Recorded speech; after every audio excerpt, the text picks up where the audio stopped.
us this morning. I guess firstly, is it true that energy companies are not necessarily profiteering from the cost of living crisis? That's absolutely true. You see, we use the expression energy companies to mean a whole range of companies, actually. So there's the suppliers which we buy our gas and electricity from, and they're the ones who are not making any money. And of course, 30 of them went bust earlier this year.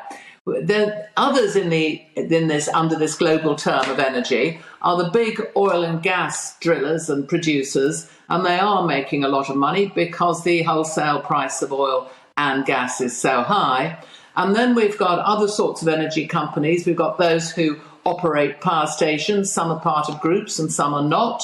We've got those who operate wind farms. Again, some are part of groups and some are not.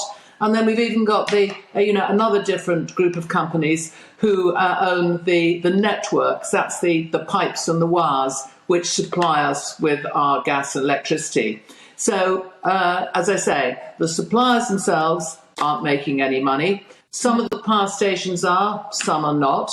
The oil and gas producers are big international companies, and they're making good money right around the world, and we're taxing at 65% their profits that are within the UK or to do with the North Sea.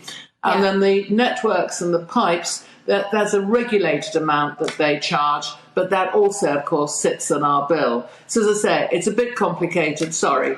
Yeah, no, really useful to have this breakdown, definitely.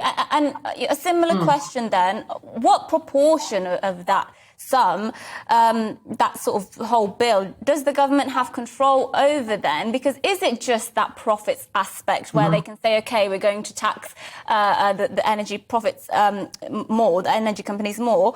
Or what other aspects could they potentially reduce to make sure those energy bills do come down?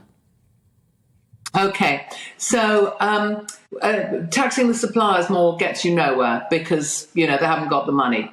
The two other things that the government has some control of are VAT, but that's only 5% on a domestic bill.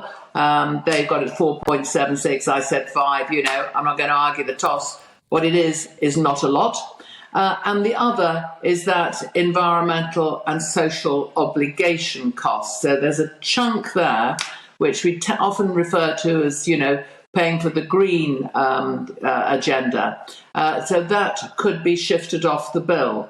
But I think that the main way of thinking about this is really how much of the wholesale price of gas, which is pulling up both gas and electricity, and I'll explain why, if you like, in a minute about electricity, what they can do about that wholesale price of gas, how much that there's possibility to ameliorate, and how much of it actually, instead of it being us as the consumers, it moves on to what is basically the taxpayers, because any alleviation that government gives by passing money to perhaps the poor ends of society or giving some sort of general handout to us all that actually means is instead of us paying it on our bills, we pay it as a taxpayer, because there's only three options here.